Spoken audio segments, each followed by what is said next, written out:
Before I get started, I just want to acknowledge the great work that you're doing here, giving back to the community and sharing with those less fortunate than ourselves.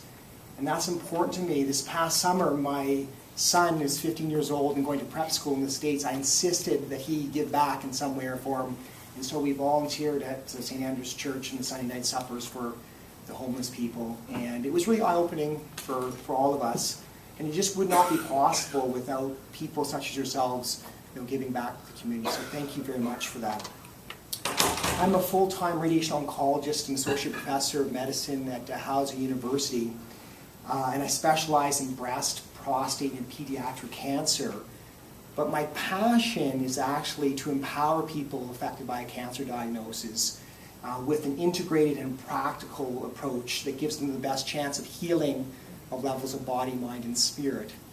And as part of our charity, I've given hundreds of talks to diverse audiences, talking about the science of the mind-body connection, about the power of meditation and mindfulness, and teaching skills like how to reframe very difficult thoughts.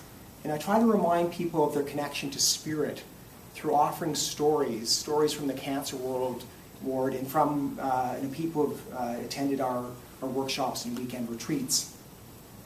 Which brings me to the story of our charity. When I first arrived here in the mid-1990s, many of my patients actually shook with fear, during that first consultation. And so I joined with a social worker at that time and organized a weekly support group. And it was really beneficial for the people who were there, but we couldn't get the numbers, couldn't find a time that worked for people.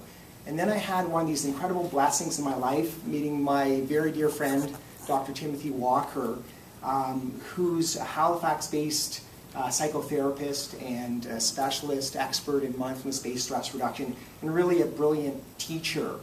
And so we kind of combined our talents and envisioned and actually brought to fruition the first Skills for Healing weekend retreat in 1999. And it was a totally magical experience, seeing 50 strangers, all types and stages of cancer, going from this kind of furrowed-browed, kind of nervous Friday evening to that transformation Sunday, relax, at peace, that kind of envelope of kind of peace and love in the room. And I just thought to myself, that was a once-in-a-lifetime experience. But it's actually happened every single retreat since. And we've done 38 retreats in 22 cities across Canada and abroad.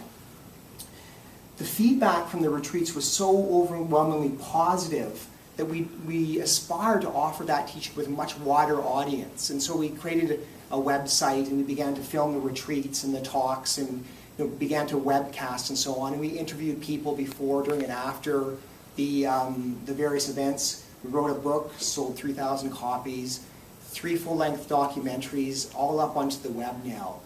And in 2012 alone, over 40,000 views from people in 6 continents. And so how do we do that? How do we do that without fundraising?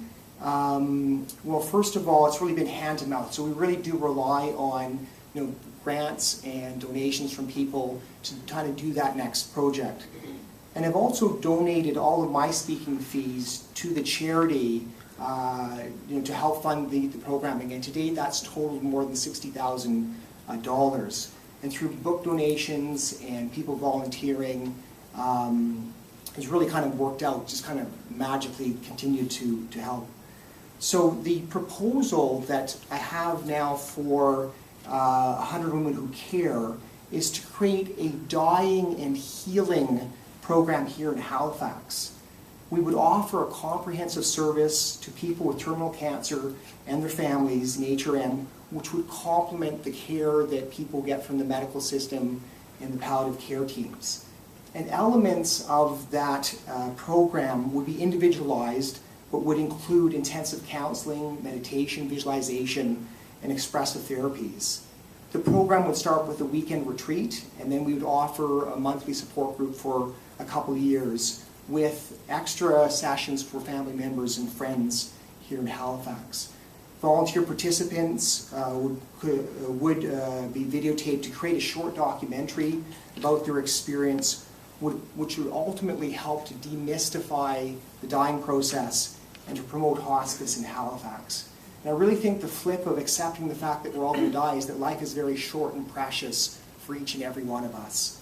So thank you very much for considering our organization. And again, thank you so much for your generosity of spirit.